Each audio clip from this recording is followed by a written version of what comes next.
Ya son 4 las competencias que tienen que lograr terminar la bibliografía, su libro texto, Nelson Meneghel. Entonces vamos a hablar sobre el síndrome hipotónico. Su nombre lo dice, ¿no? Es la disminución del tono muscular en reposo normal. No es una enfermedad, sino es un síntoma de alguna enfermedad subyacente que generalmente puede ser una disfunción neurológica y que es muy frecuente en el recién nacido y lactante. Generalmente es secundaria pues a una disfunción del sistema nervioso central o periférico. Tenemos que hacer un adecuado examen físico, una evaluación donde tenemos que evaluar tanto con la observación como en forma manual, ¿ya? ¿Qué vamos a observar? El tono postural. El tono postural no es sino una contracción prolongada, ¿no? Prolongada de los músculos antigravitatorios. Y el tono fásico es la contracción rápida al estiramiento de la alta intensidad. Es decir, esto se refiere cuando hacemos el reflejo osteotendinoso, ¿no? Sale del reposo y se produce un movimiento rápido, ¿no? En cambio, el tono postural está permanente, está constante ahí. Y este tono es lo que le da, como vamos a ver, ¿no? La actitud que es característica de un niño que tiene un tono adecuado, ¿no?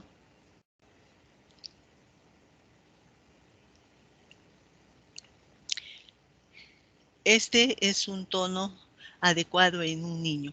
En posición supina, como ustedes ven, predomina pues el tono flexor, ¿no? Donde vemos hay flexión acá a nivel de la articulación del codo, ¿no? Que flexiona el brazo, igual a nivel de las rodillas. Esto es normal, ¿ya? Las manos en un recién nacido están cerradas, incluso el pulgar está incluido ahí. Esta postura tiene que ser simétrica, es decir, ambas están flexionando sus extremidades superiores, ambas inferiores, ¿ya? Pero el movimiento espontáneo sí puede ser asimétrico, o sea, puede que solo mueva una manito normalmente, ¿no? Después la otra, pero si es predominante el movimiento y de la otra no, entonces ahí también hay un problema.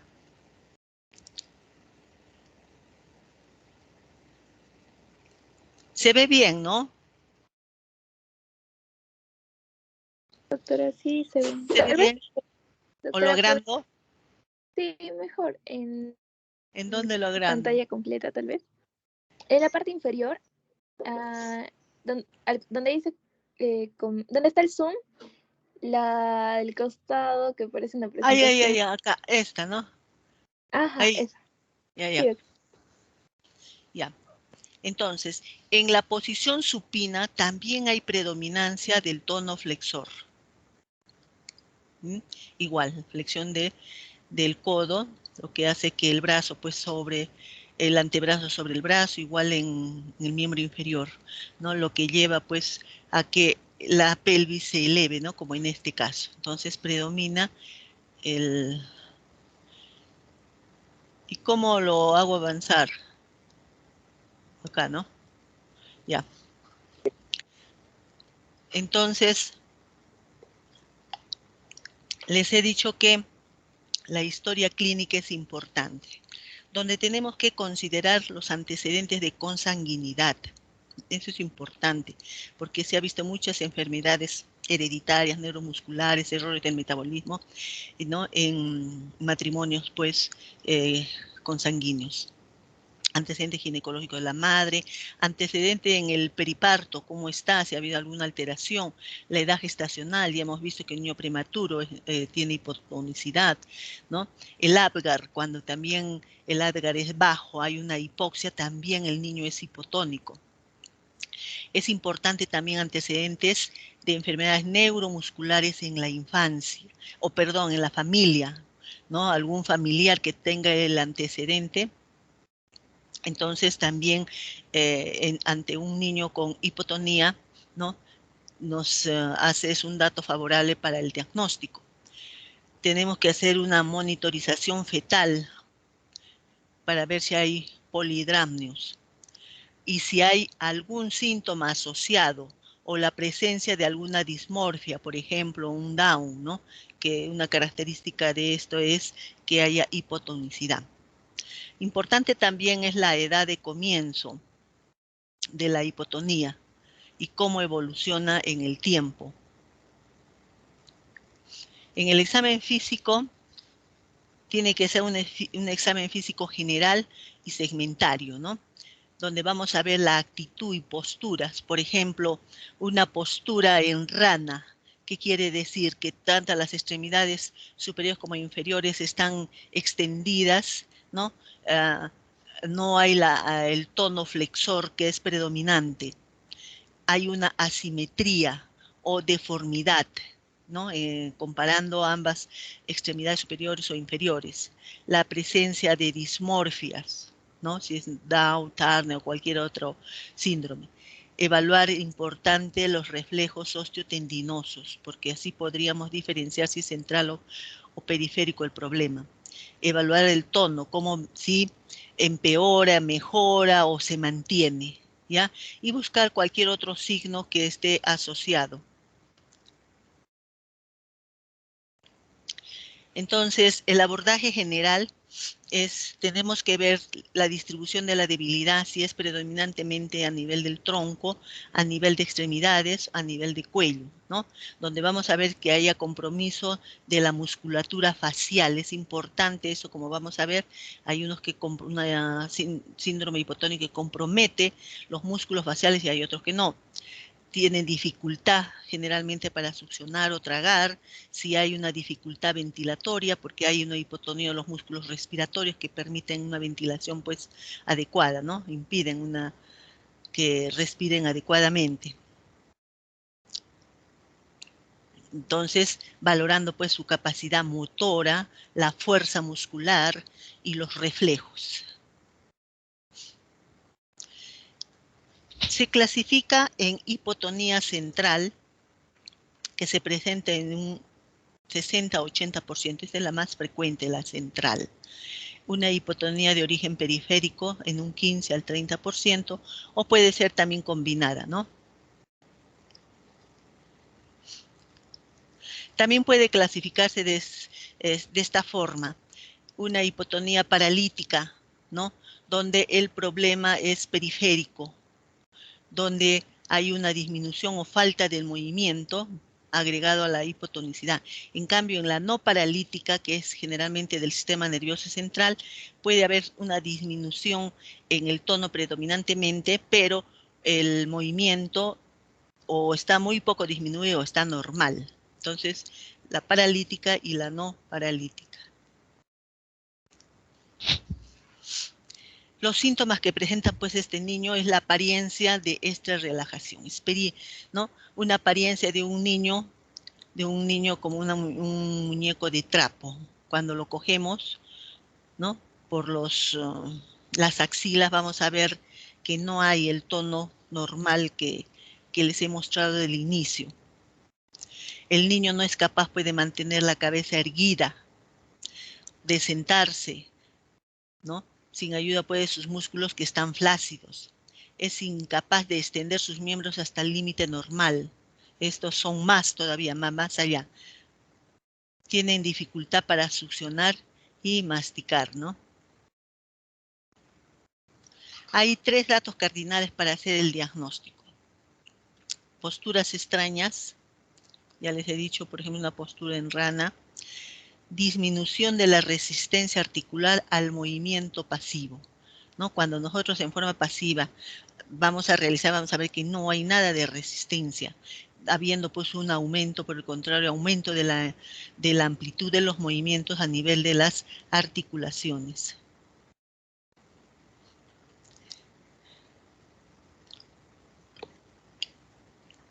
En el examen físico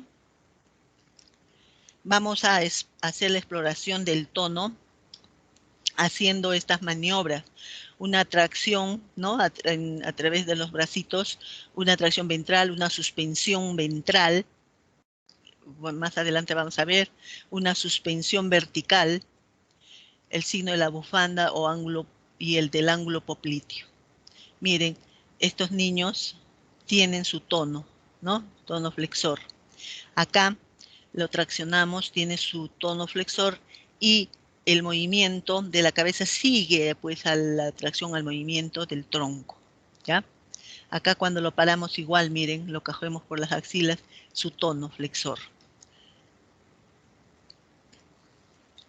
Pero ¿qué es lo que pasa en el niño hipotónico? Acá todavía este es un niño normal, ¿no? Con su tono flexor, pero en esta maniobra de suspensión horizontal o abdominal, lo cogemos por el abdomen y miren cómo está el tono de las extremidades. No hay tono, incluso la cabeza cae. Cuando lo traccionamos los bracitos igual, la cabeza cae, el signo de la gota. No sigue el movimiento del tronco. Al agarrarlo del abdomen igual que ya hemos visto anteriormente. Acá igual, al traccionar la cabeza cae. Y al hacer la maniobra de la bufanda, ustedes saben que en un prematuro sobrepasa la línea, ¿no? En el niño a término no, ya no tiene que sobrepasar. Pero en estos niños hipotónicos se nos va pues el codo más allá de la línea media por la hipotonicidad. Igual con el signo talón-oreja, como en el prematuro. Mientras más prematuro, fácilmente llega el talón a la oreja, ¿no? Mientras va desarrollando ya es más difícil. En el niño hipotónico pues ocurre esto, que fácilmente podemos tocar con el taloncito la oreja por la hipotonicidad. El síndrome hipotónico central versus periférico. En ambos necesitamos pues de un enfoque diagnóstico, es decir, ver qué otros signos y síntomas están acompañando a la hipotonía.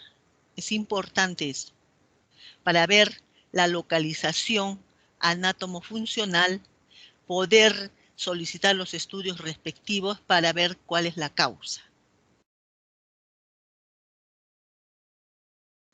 Acá tenemos la diferencia de niños hipotónicos central y periférico. Miren, en cuanto a la fuerza muscular, en la central está conservada, ¿no? La fuerza, los movimientos están conservadas.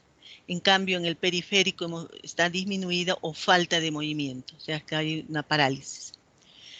La circunferencia craneana está disminuida, puede haber microcefalia, puede haber asociado a las dismorfias, Prader-Willi, puede ser un Down, hay compromiso de conciencia en la central, las convulsiones en la central, que eso no se observa en el periférico, ¿no?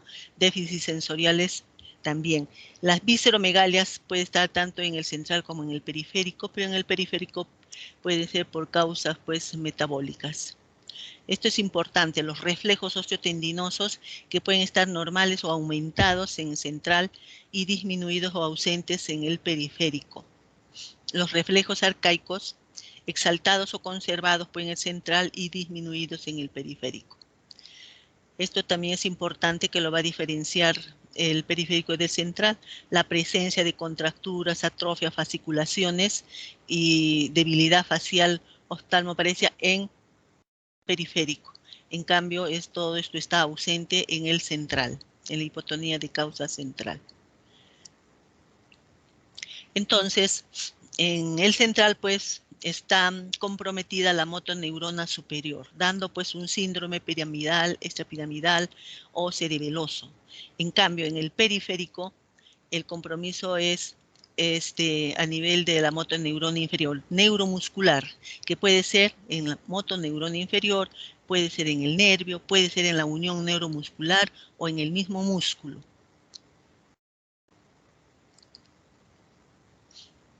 Vamos a ver primero a nivel del sistema nervioso central.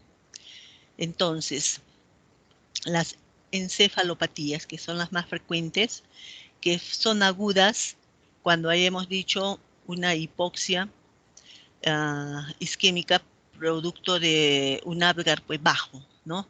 Entonces va a llevar a una hipotonía. Cuando es de causa vascular, metabólica o tóxica, La crónica tenemos pues, en el síndrome de Down, Prader-Willi o alguna malformación del sistema nervioso central, una hipotonía crónica, o progresiva en los errores del metabolismo. La periférica, miren, la periférica que hemos dicho en 4 niveles, ¿no? Entonces va a estar en el asta anterior, en la motoneurona, ¿no? De la médula, y hay un cuadro conocido y frecuente en el lactante que se llama atrofia muscular espinal, que es la que vamos a desarrollar un poquito, ¿ya? Ahora sí, el problema está entonces en la motoneurona, pero también puede estar en las raíces y en los nervios, como las neuropatías hereditarias, porque como vamos a ver también hay las neuropatías adquiridas por procesos infecciosos, pero esta estamos hablando de las hereditarias. O que el problema esté en la unión neuromuscular, que pueden ser por síndromes miasténicos congénitos, una miastenia gravis transitoria neonatal. O puede estar el problema en el mismo músculo, la distrofia miotónica congénita, que también la que vamos a revisar, las miopatías congénitas, distrofias musculares congénitas, desde las más frecuentes.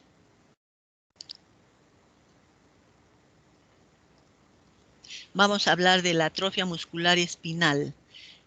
La primera que hemos visto que el problema está en la motoneurona, ¿no? De la médula, y esta de tipo 1, 2 y 3. Esta es la más frecuente, la de tipo 1, conocida como enfermedad de Wernicke-Hoffmann, ¿ya? La tipo 2, la forma intermedia, y la tipo 3 es una forma juvenil. Entonces hacemos la más frecuente, que es la atrofia muscular espinal tipo 1. Ya, como les he dicho, el problema está en la motoneurona del asta anterior. Hay una degeneración progresiva de esta motoneurona, ¿ya? Y también de los núcleos motores del tronco encefálico.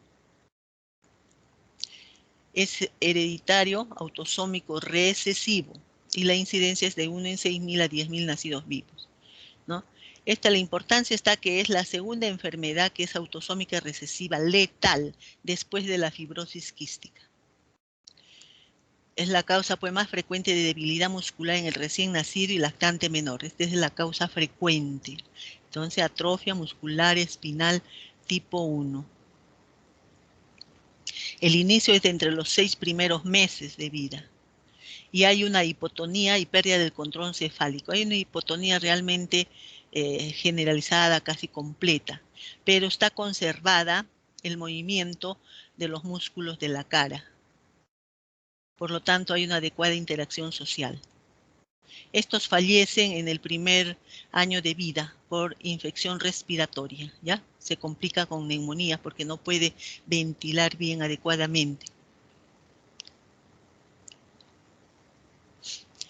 Esta es la otra que es a nivel de músculo el problema, ¿se acuerdan? Que hemos visto la distrofia miotónica de Steiner, congénita también. Esta es la más frecuente de las distrofias musculares. Es autosómica dominante, la otra era recesiva, acuérdense. La prevalencia es 2.4 a 5.5 por 100.000 habitantes. Este produce pues un trastorno también multisistémico y viven un poco más años. Hay compromiso facial característico. Miren, la boca abierta en B invertida. Y hay una diplejía, los dos lados, diplejía facial, ¿ya? De la cara. En la otra se acuerdan de que conservaba la cara, ¿no? Los músculos de la cara, los movimientos. Acá no. También una diplejía. Y hay una insuficiencia respiratoria que muchos requieren de una ventilación mecánica. Tienen también trastornos en la alimentación, se aspiran y generalmente como es periférico también hay pues una hiporreflexia.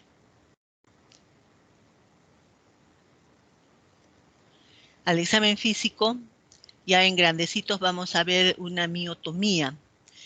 La miotomía es la relajación lenta después de una contracción. Por ejemplo, cuando hacemos que agarre un vaso, lo agarre, le decimos que lo suelte, para soltar el vaso, lentamente se van relajando los músculos, lentamente, no es como nosotros lo ponemos y ya está. Ese se llama la miotomía. La debilidad es generalizada, ¿no? La predominio facial, debilidad a nivel de extremidades, después progresiva. Esta se asocia con retardo mental. Por lo tanto, hay trastorno pues, del aprendizaje. Hay trastorno de la personalidad, hipersomnia, trastorno de la conducción cardíaca, hipertermia, cataratas, infertilidad, copresis, etc.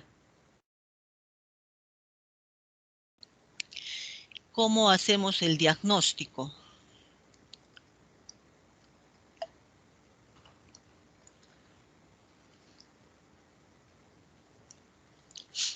¿Cuáles son los análisis que pedimos de primera línea?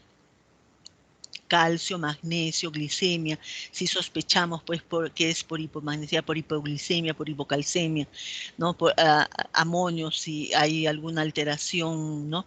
Ácido láctico, hemocultivo, si hay una sepsis, una infección, una punción lumbar, si vemos de que hay una meningoencefalitis que presentan también hipotonía, ¿no? Y la creatinquinasa. Si pensamos en un hipotiroidismo, TSH, puede ser también necesario pedir neuroimágenes. Y de segunda línea van a hacer un screening neonatal ampliado. Vamos a hacer un cariograma, ¿no?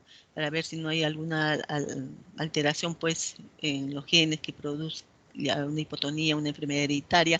Estudios genéticos, moleculares dirigidos, como en Prader-Willi, estudios de patologías de Torch para descartar todo eso que puede estar asociado con hipotonía, estudios de neuroconducción y biopsia muscular. Entonces son más sofisticados, ¿no? Que al final se requieren hacer para definir el diagnóstico. O podemos también clasificar así para hacer estudios, como por ejemplo en causa central. En la causa central las enzimas CPK por gusto pedimos, ¿no? A no ser que no haya duda, no sabemos si es central o periférico, ya esto nos va a definir que es periférico, ¿no?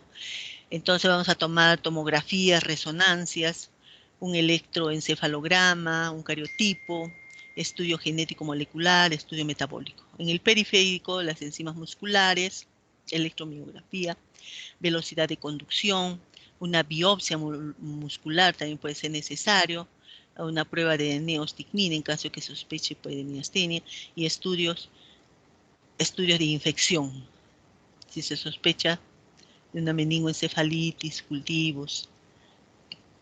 El manejo tiene que ser multidisciplinario y el tratamiento dirigido pues, a la causa de la hipotonía, ¿no?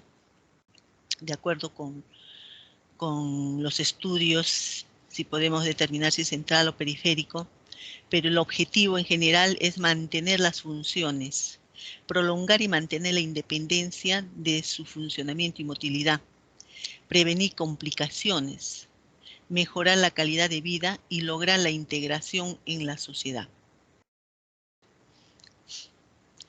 Ya todos son los objetivos. Pasamos a hablar ahora sobre parálisis flácida.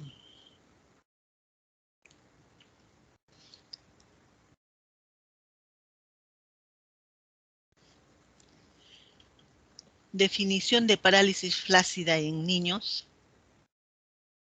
Es cuando se instala en forma aguda o hiperaguda en menos de 5 días, que se presentan en menores de 15 años y que el cuadro clínico está caracterizado por una disminución o pérdida de la fuerza y del tono muscular de una o más extremidades.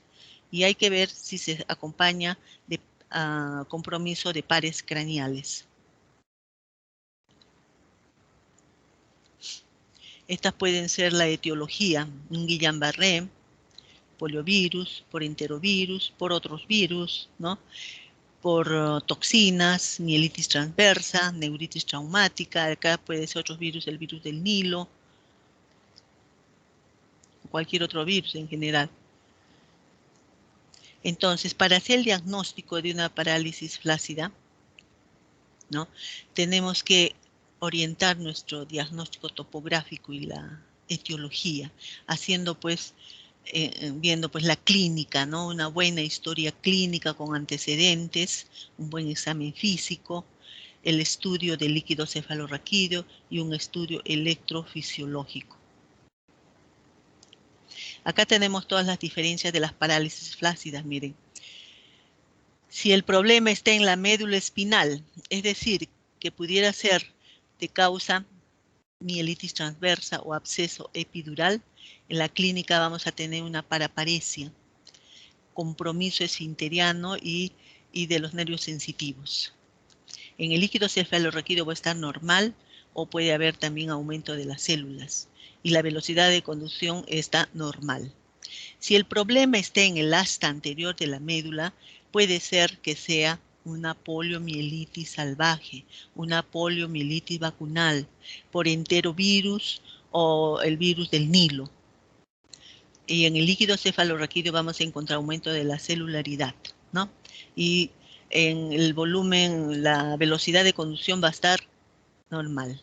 Si el problema está en la raíz de los nervios periféricos, vamos a tener el síndrome de Guillain-Barré, ¿no? Puede ser también por un enterovirus, puede ser por el virus del Nilo o sustancias tóxicas. Vamos a tener acá parálisis distal ascendente, que es característica de Guillain-Barré, por ejemplo, como vamos a ver, ¿ya? Que es bilateral y simétrico y compromiso también de pares craneales. Acá en el líquido va a haber disociación albúmino-citológica característica del Guillain-Barré. Hay una disminución de la velocidad de conducción.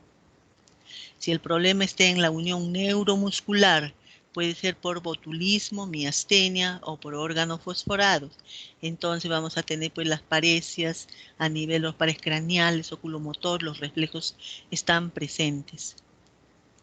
¿Ya? Acá tenemos que está disminuido, ¿no? A nivel muscular, de la unión neuromuscular. A nivel del músculo, si es el problema, como tenemos en las miositis o dermatomiositis, va a presentar una paresia proximal, nucal y los reflejos pueden estar positivos o negativos. Hay CPK van a estar aumentados, ¿no? El músculo. Y la velocidad de conducción estar normal. Vamos a hablar sobre el Guillain-Barré.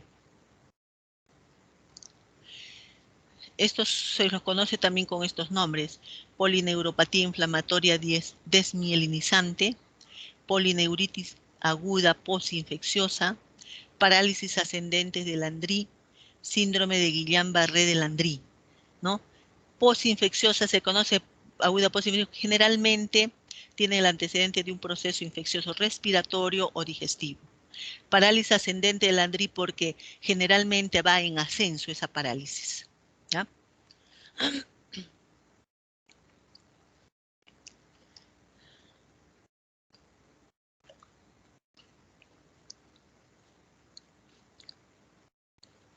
Entonces es una polirradiculoneuropatía, miren, desmielinizante, es aguda y autoinmune. Afecta al sistema nervioso periférico y ocurre pues como resultado de un proceso infeccioso agudo. Estos son los gérmenes implicados en Guillain-Barré, con mayor frecuencia en Campylobacter jejuni, en pacientes que tienen diarrea, que no se tratan, citomegalovirus, virus de Epstein-Barr, Haemophilus influenza, el virus de la varicela, micoplasma, y también puede ser por vacunas de la rabia, gripe, polio oral, que ya, como vamos a ver, ya no hay la polio oral, y meningococo.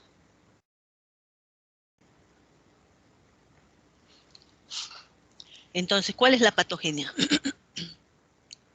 Se origina pues por una respuesta autoinmune, ¿no? Autoinmune a los antígenos extraños, que en este caso son los agentes infecciosos o pueden ser vacunas, y que son pues mal dirigidos hacia el sistema nervioso central de la persona. Se ha visto que en el Campylobacter jejuni El sitio donde causa mayor daño es los gangliósidos. El ejemplo es el gangliósido GM1. En un 20 a 50% puede estar afectado. Esto es en el Campylobacter. El sistema inmunológico, pues, como hemos visto del organismo, ataca sus propios tejidos y destruye esta cubierta de mielina que rodea los axones de los nervios periféricos e inclusive daña los propios axones. Fíjense, 1 a 3 semanas antes ha habido de que empiece la enfermedad, se presenta pues una infección respiratoria o digestiva. En un 60% este dato es positivo. O una enfermedad febril como el Zika, chikungunya.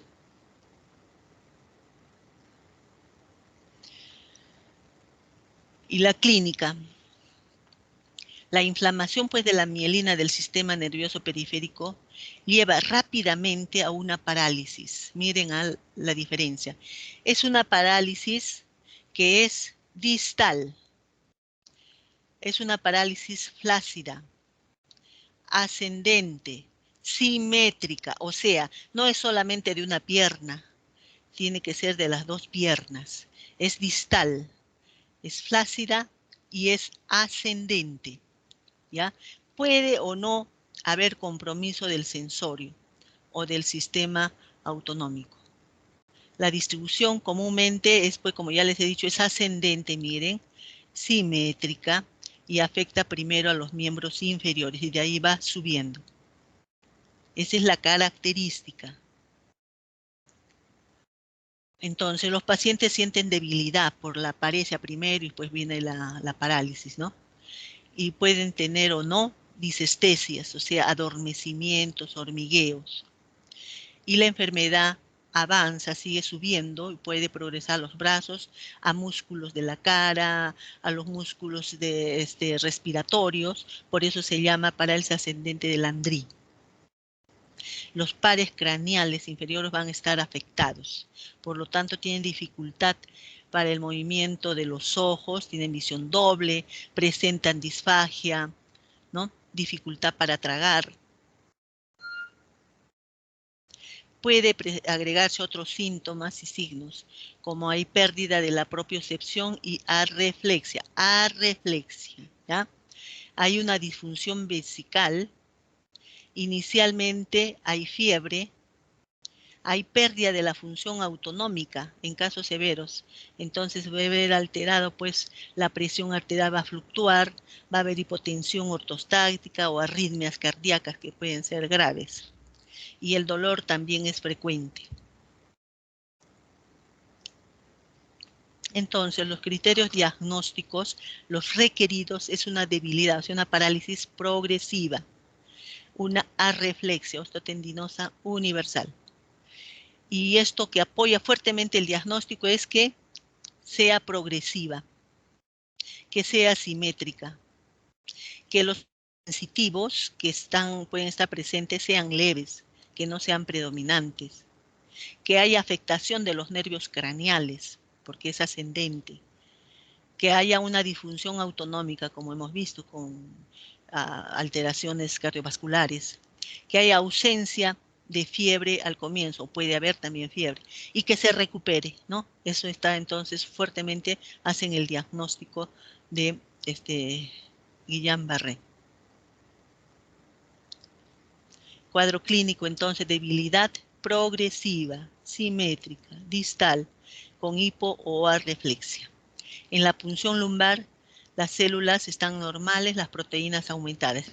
Hay una disociación albumino-citológica. Y la neuroconducción, la velocidad de conducción está disminuida. Miren acá en la desmielinización.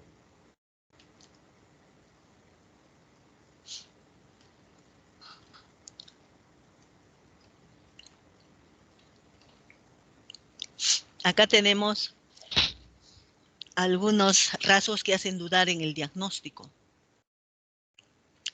La presencia de un nivel sensitivo que sea predominante, una marcada y persistente asimetría de los síntomas o de los signos, ya la parálisis que sea asimétrica ya de descarta. una disfunción esfinteriana persistente y grave, ¿no? Que predomine. También descarta Guillain-Barré, puede ser un problema a nivel de la médula. Más de 50 células en el líquido cefalorraquídeo. Y los rasgos que excluyen ya pues son con el diagnóstico diferencial que hacemos: botulismo, miastenia graves, neuropatía tóxica, trastornos del metabolismo de las porfirinas, difteria reciente, etcétera. Síndrome sensitivo puro sin debilidad. Pero a veces tenemos un poco de dificultad para hacer el diagnóstico en los niños pequeños. Los síntomas iniciales a veces pueden ser difícilmente interpretados, ¿ya? El niño en el 50-80% presentan dolor significativo. Entonces, si nosotros vamos a explorar si tiene paresia, puede haber duda en que es una paresia o es una inmovilidad por el dolor. Eso tenemos que determinarlo, diferenciarlo, porque a veces podemos decir es una paresia y no es que sea, sino que no puede por el dolor, ¿no? En segundo lugar, se presentan por la debilidad que al inicio caminan como borrachitos, una marcha inestable, o sea, una ataxia. Entonces no vamos a saber si es realmente esta ataxia por la paresia, la debilidad, la marcha que tiene claudicante, o es realmente por una ataxia cerebelosa. Y en tercer lugar, la irritabilidad, la somnolencia, signos meningios, podemos hacer sospechar que sea una meningitis, una encefalitis, un tumor cerebral. Entonces tenemos que en el niño pequeñito tener en consideración todo esto, ¿no? Para hacer un buen diagnóstico. El tratamiento no hay una cura, ¿ya? No hay una cura específica, pero hay un tratamiento que va a disminuir la gravedad, ¿no? Para acelerar en algunos la recuperación. Y estos tienen que ser, cuando ustedes hagan diagnóstico de Guillain-Barré, inmediatamente tienen que llamar a UCI, porque estos niños ya hemos visto que la parálisis es ascendente y en horas a veces puede llegar a los músculos respiratorios. Entonces estos les tienen que hacer traqueotomía, les tienen que poner, o sea, hacer un monitoreo estrecho, ¿no? Entonces a UCI. El tratamiento, pues la plasmaféresis, cambiarle toda su sangre para sacar los anticuerpos, ¿no? Inmunoglobulina 0,4 por kilo por día por 5 días nada más. Antes, mucho antes utilizaban corticoides, ahora no se usa. Y en cuanto se pueda, la fisioterapia. En cuanto al pronóstico, el 80% se recuperan totalmente. De un 10 al 15% se recuperan y quedan con una invalidez severa. Y la muerte sobreviene pues en un 4% de los pacientes. La poliomielitis. Acá tenemos un niño con poliomielitis. Fíjense, es asimétrica, de repente es una pierna y un brazo por acá. A ver. Es pues un virus, su genoma es ARN. Pertenece a la familia de picornavirus, al género enterovirus. Tiene 3 serotipos, el 1, el 2 y el 3, y son estos los serotipos en que están formadas las vacunas, ¿no? Para ir contra todos estos serotipos. Se disemina pues desde el tracto gastrointestinal hasta el sistema nervioso central y van a producir o meningitis, ¿no? Viral o aséptica, y la polio, ¿no? Con parálisis, o como vamos a ver las diferentes formas. La poliomielitis sigue existiendo, aunque ha disminuido. Miren, más del 99% desde 1988, o sea, más de 350.000 casos, en el 16 a 37 casos, o sea, bajó drásticamente. Pero en la actualidad hay países endémicos todavía de polio: Afganistán, Nigeria y Pakistán. La región de las Américas ha permanecido libre de la polio salvaje desde 1991, igual que Perú, ¿no? El último caso fue en Pichanaki, Junín. Pero el 2003, 2010, 2011 se detectó caso de polio por el virus derivado de la vacuna. O sea, no es por el virus salvaje, sino por el virus de la vacuna, que se presentó en Moquegua y en Lima. A raíz de esto ya está retirada la vacuna vía oral, las gotitas, acuérdense que se les da 2 gotitas, esta ya la han retirado, el 2020 ha sido la última, como vamos a ver acá, cómo la fueron retirando paulatinamente. Entonces, el virus de la polio entra pues por vía oral y a nivel de las células de la mucosa intestinal se introducen por adhesión, no pierden su cubierta,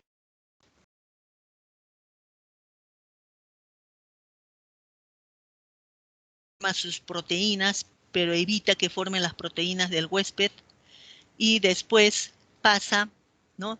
Pasa a los nódulos linfáticos. A partir de ahí, en 7-8 horas que maduran por lisis de las células, ¿no? Salen, hacen una primera viremia. De ahí se van a todo el sistema retículo endotelial y de ahí salen a seguir la segunda viremia. Al sistema nervioso central llega pues a través de las rutas neuronales. Otros decían que puede ser por vía endovenosa, pero se ha estimado que no, un poco porque los que hacen una meningitis por polio no hacen parálisis y los que hacen parálisis a veces no hacen tienen el líquido cefalorraquídeo negativo. Entonces por eso se estableció y se dice de que parece que la ruta más certera es la ruta neuronal, o sea, por los nervios llegan al sistema nervioso. Y los lugares, pues, que son más afectados, ¿no? La afectación del asta anterior a nivel de la médula, pero también puede estar el asta intermedio y dorsal de los ganglios dorsales de la médula, ¿no? Y por eso es que en la polio se va a presentar pues las hiperestesias, los dolores musculares, porque hay compromiso a nivel del asta intermedia y dorsal de los ganglios de las raíces dorsales, ¿ya? Otras neuronas que también pueden ser afectadas, los núcleos del techo y del vermis del cerebelo, la sustancia negra, a veces también los núcleos rojos de la protuberancia. Es variable también a nivel del tálamo y del hipotálamo y a nivel de la corteza motora. Cuando un músculo está inervado por varios segmentos, de tal manera para que se produzca una parálisis tiene que haberse comprometido más del 50%, porque si está afectado una parte, las otras inervan, ¿no? Entonces tiene que pasar más del 50% para que haya la parálisis.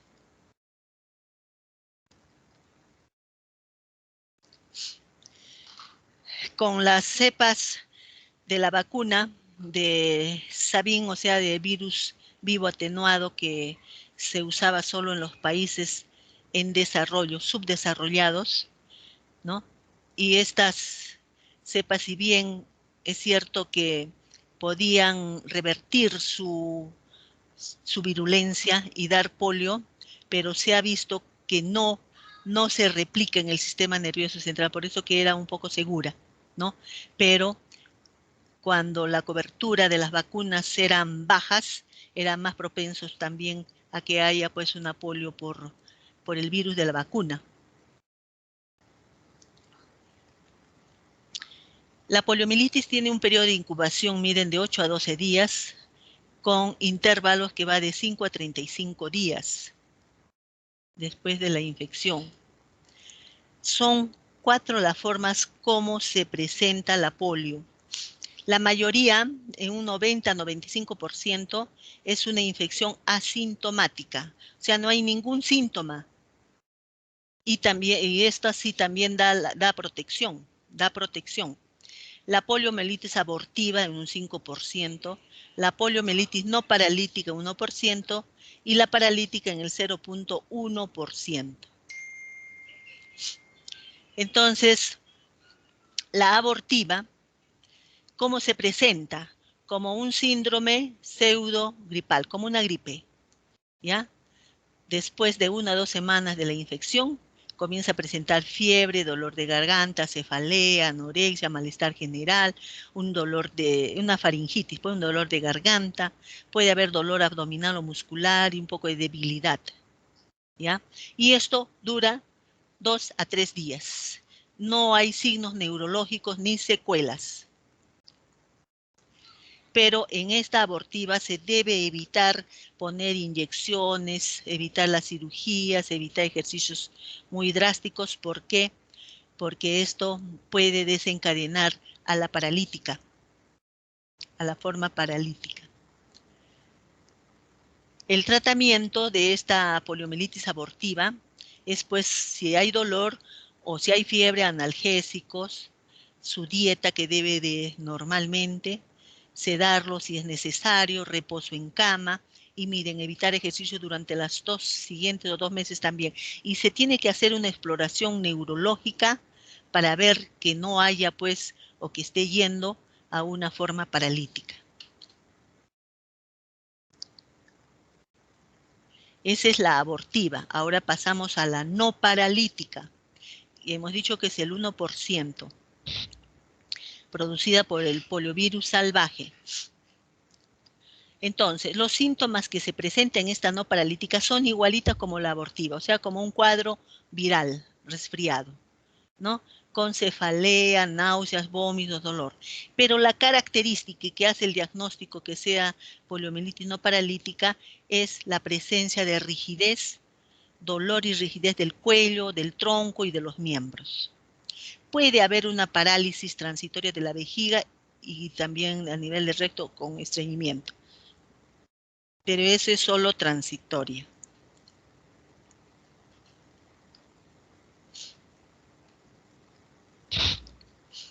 Dos tercios de estos niños pasan por un breve interludio, es decir, presentan el síntoma de resfriadito y luego vienen como que han mejorado, ¿no? Ningún otro síntoma. El primero se conoce como enfermedad menor y la segunda fase, la enfermedad mayor, donde después de un interludio que está asintomático pasa a la forma paralítica.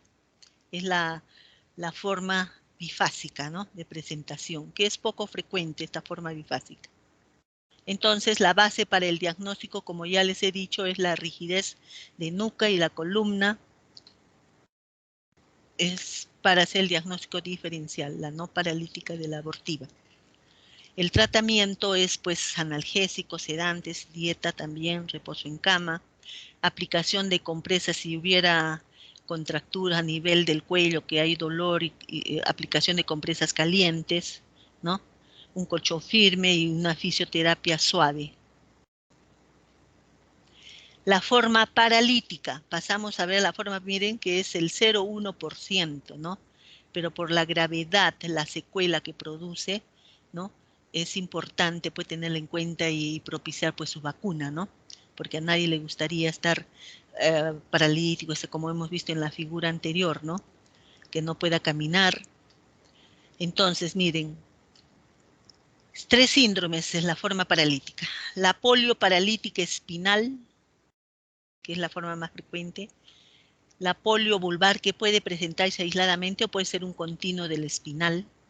Y la polioencefalitis. La poliomielitis paralítica espinal vendría a ser, como ya hemos visto, la segunda fase, ¿no? de la forma bifásica, donde ya hay la parálisis. La primera fase es la polio abortiva, ¿se acuerdan?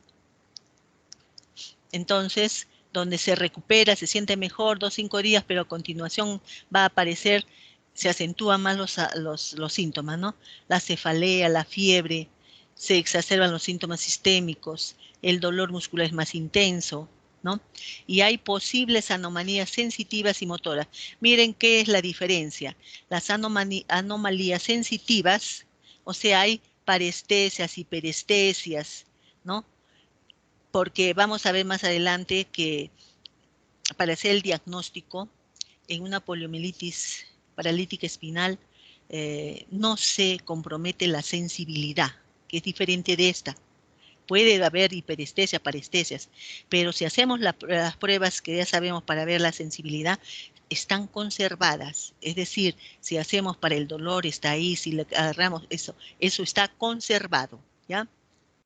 Entonces hay presencia de fasciculaciones, espasmos. A la exploración física, miren acá la diferencia con lo del Guillain-Barré. La parálisis es desigual y en el otro era simétrica, ¿no es cierto? Es también flácida, pero asimétrica, porque en la de Guillain-Barré también es flácida. Acá la afectación más frecuente es de una pierna seguida por la de un brazo, o sea, no es simétrica. Y suelen afectarse más las zonas proximales. En Guillain-Barré es más las distales.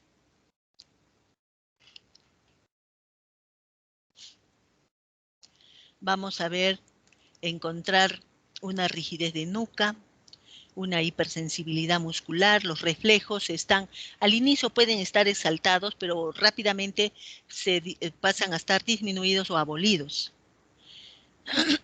Y hemos dicho ya, es una parálisis o paraparesia flácida, debilidad en algunos músculos del cuello, abdomen, tronco, diafragma, extremidades. Y miren esto, la sensibilidad se conserva intacta.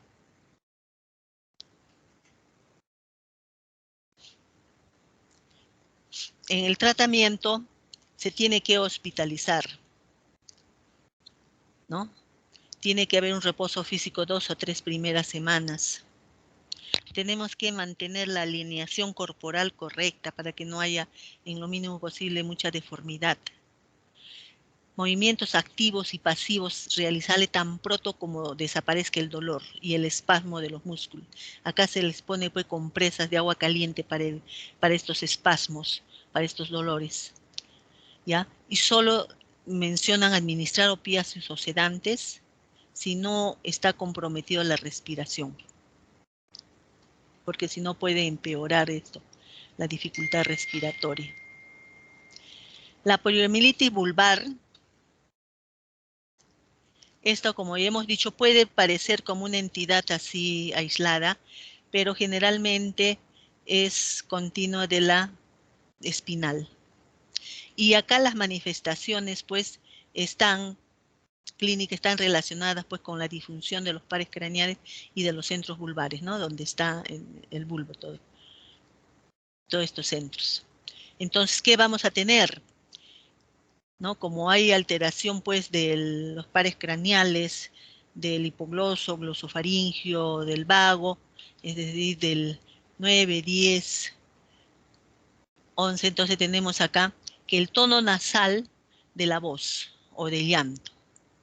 Hay incapacidad para deglutir, por lo tanto se acumulan las secreciones y puede haber aspiraciones y dificultad para respirar. Ausencia de tos, ¿no? Y acá regurgitación de la saliva y de líquidos, desviación del paladar, de la úvula de la lengua para un lado.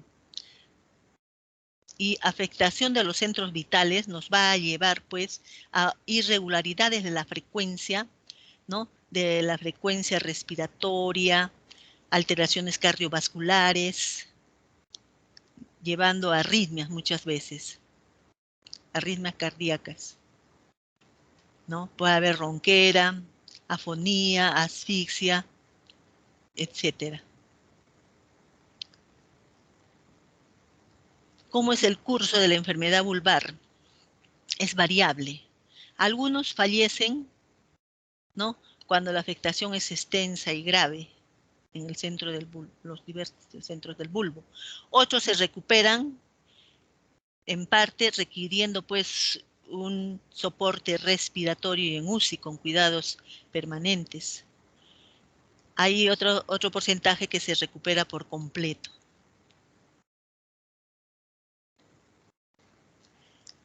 Entonces, en el tratamiento tenemos que mantener una vía respiratoria y evitar pues el riesgo de aspiración de saliva o alimentos, colocándose en posiciones adecuadas, en declive, para evitar la aspiración,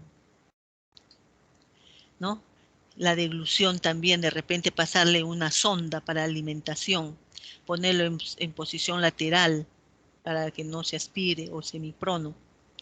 un adecuado balance hidroelectrolítico, ¿no?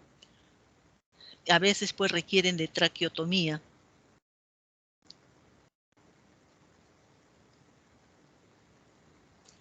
Vemos ahora la polioencefalitis.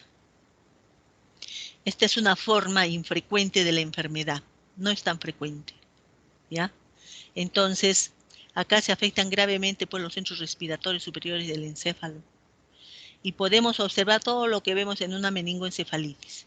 Convulsiones, coma, desorientación, somnolencia. Y acá hay una parálisis espástica. No es como la otra, y con hiperreflexia. ¿Ya? Temblor, parálisis de los nervios periféricos o craneales. ¿Cómo es la evolución clínica? Las formas abortivas y la no paralítica se recuperan completamente. Solo en ellos evitar ejercicios muy bruscos, inyecciones, cirugías para evitar que no pasen a la forma paralítica. La recuperación más importante es los primeros 6 meses, pero puede alargarse a los 2 años. Aquellos que no empiecen la recuperación en este tiempo ya se quedan con su parálisis, no se recuperan. La poliomielitis paralítica, vemos que el 50% se recupera sin secuelas, un 25% tiene una incapacidad leve y el otro 25% es permanente y grave. La mortalidad es del 1 al 4%, pero aumenta al 10% cuando hay afectación vulvar, donde están los centros vitales, ¿no? ¿Cómo hacemos el diagnóstico? Ante la sospecha de una parálisis flácida, tenemos que nosotros enviar 2 muestras de heces, ¿ya? 2 muestras con intervalos de 24 horas en los primeros 14 días. En las heces, acuérdense, no en el líquido, no en aislarlo de la garganta, de la sangre, porque es improbable que lo encontremos. En el líquido cefalorraquídeo podemos encontrar una pleocitosis, ¿no? Con aumento de proteínas y glucosa normal, como encontramos un líquido cefalorraquídeo de una meningoencefalitis viral. La electromiografía anormal, especialmente en la tercera semana, y si es necesario las neuroimágenes, taquiresonancias, en caso de que haya compromiso pues alto, ¿no? De una meningoencefalitis por polio. El diagnóstico diferencial lo tenemos que hacer pues con el síndrome de Guillain-Barré, en primer lugar, con el virus del Nilo, cualquier otra neuropatía, la neuritis ciática traumática, miastenia gravis, polimiositis, miositis, polineuropatías por otras causas, ¿no? Hay un síndrome postpolio, en las cuales después de 30 a 40 años, un 30-40% de personas que sobrevivieron pues a la poliomielitis paralítica pueden nuevamente experimentar dolor muscular. Miren, después de tanto tiempo, 30 a 40 años, puede exacerbarse la parálisis o paresia que tuvieran o desarrollar nuevas paresias o parálisis. Ese es el síndrome de postpolio. En conclusión, la combinación de fiebre, cefalea, dolor de cuello y espalda, parálisis flácida asimétrica, sin pérdida sensitiva, con pleocitosis, no suele encontrarse en ninguna otra enfermedad sino en poliomielitis. La prevención es con la vacunación.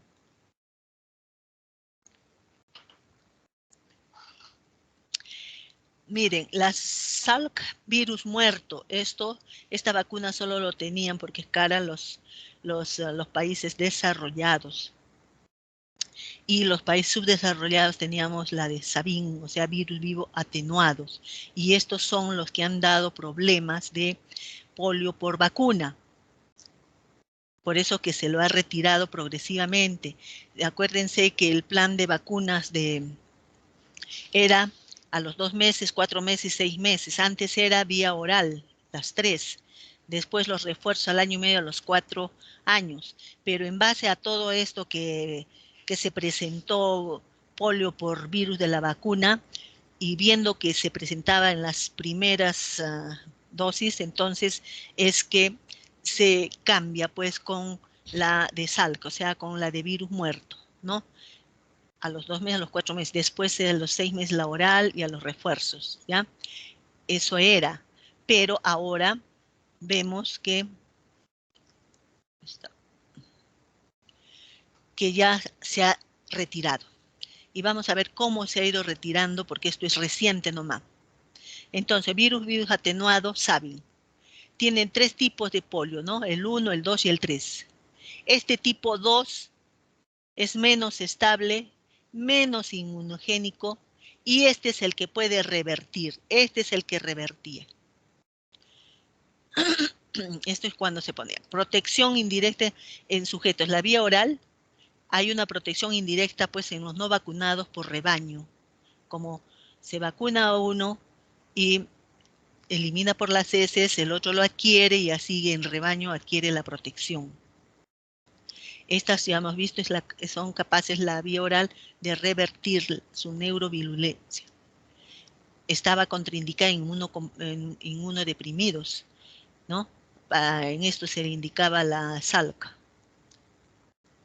Bueno, si la escupe o de gluquía o bonida, habría que repetir la dosis. Felizmente ya salió del plan de vacunación a nivel mundial.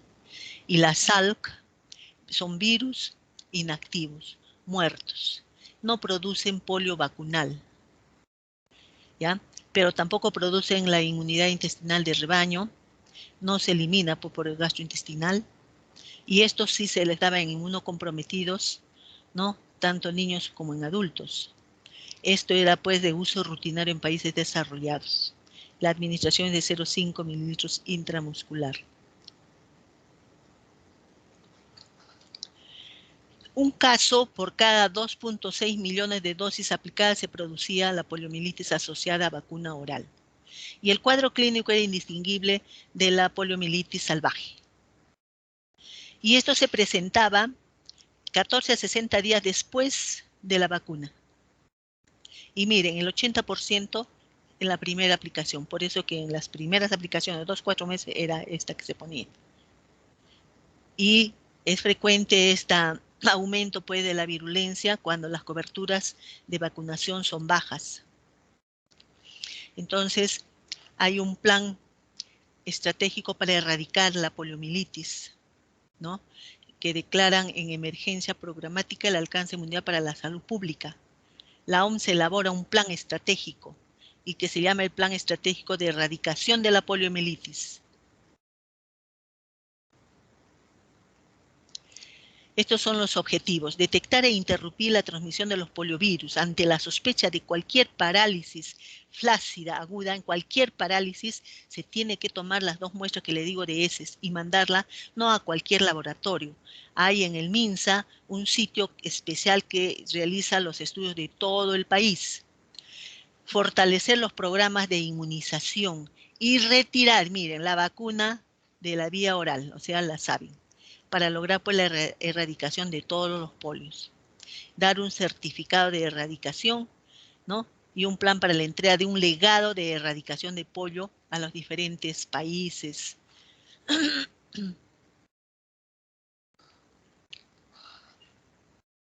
Este polio salvaje tipo 2 no ha sido detectado desde el 99, pero el 90% de polio por polio vacunal era causada, hemos dicho, por el tipo 2. El tipo 2. El tipo 2 interfiere la respuesta inmune del tipo 1 y del 3. Entonces, lo que se recomienda, pues, por lo tanto, es sacarla. Pero no lo podemos sacar, pues, la vía oral así brusco. Uno, porque los países pobres es lo único que tienen y tenemos que ir aumentando progresivamente. O sea, miren, debe hacerse progresiva este retiro para disminuir el riesgo de aparición de nuevos casos de poliomielitis. Se hizo un cambio o switch que tuvo lugar en 2016. el retiro de la cepa 2 de la polio oral, si la retiran completamente, entonces los nuevos niños, nuevos cohortes, no estarían protegidas de contra la polio tipo 2, ¿no? Es por eso que se tiene previamente que darles su dosis de la Salk para protegerlas contra el tipo 2. Los virus de la vacuna pueden recuperar pues su capacidad de producir la enfermedad, especialmente recargo con coberturas bajas de vacunación. Y si no los protegemos a los nuevos niños contra el polio tipo 2, ¿no? Mediante la Salk, entonces vamos a tener pues que va a seguir circulando la polio y vamos a tener más polio. Tal es así que se cambió 2 dosis de la Salk más una dosis oral. O sea, a los 2 meses, a los 4 meses y la oral a los 6 meses. Y la oral también los refuerzos. O puede ser una dosis Salk y 2 dosis polio de la vía oral. Esto fue así, miren. Entonces, la Salk, o sea, la intramuscular, y de la oral le quitaron las 2, el tipo 2 del polio. Y quedó pues con 1 y 3. Si nosotros no ponemos la intramuscular, que esta tiene las 3, la 1, la 2 y la 3, entonces habría polio tipo 2, ¿no es cierto? Entonces por eso es que primero implementaron la Salk en los 2 primeros meses. Y esto fue así. A fines del 2015, al menos una dosis de la vacuna Salk, o sea, de la intramuscular, ¿ya? En el 16 ya se cambió la vía oral con las 3 cepas, o sea, la tetri, a una B, a la vía oral con las 2 cepas, o sea, con la cepa 1 y la 3, porque la 2 ya se quitó, pero unido previamente colocándose la sal, que esa tiene la 2, para proteger de la 2, ¿no? Y miren, ya en 2020, del 19 al 20, retirada completa la Sabin, la vía oral. O sea, recién nomás el año pasado. O sea, desde este año ya no se pone la vía oral, solo es la vía, la Salk, la intramuscular, la que revierte menos su virulencia, ¿no? Y es la ideal.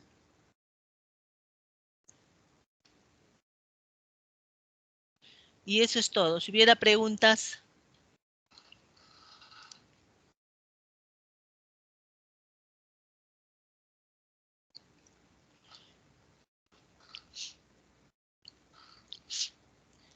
¿Qué hora es? Las 3:10 ya.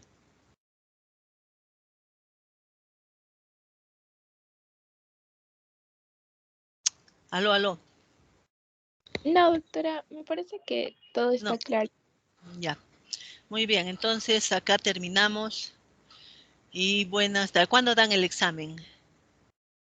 La siguiente semana, doctora. A la siguiente semana, ya. Ya, muy bien, señor. Entonces, estudiar. Ya saben las diferencias, ¿no? De Guillain-Barré es una parálisis distal, simétrica, también es flácida, ascendente. La parálisis de la polio es proximal, asimétrica, también es flácida, ¿no? Y no hay compromiso de la sensibilidad. Puede haber alteraciones sensoriales, es decir, puede tener parestesia, disestesias, dolores, qué sé yo, pero la sensibilidad se conserva, ¿ya? Muy bien, señores, entonces, hasta otra oportunidad. Hasta luego. Hasta luego, doctora, gracias. Hasta luego, doctora, gracias.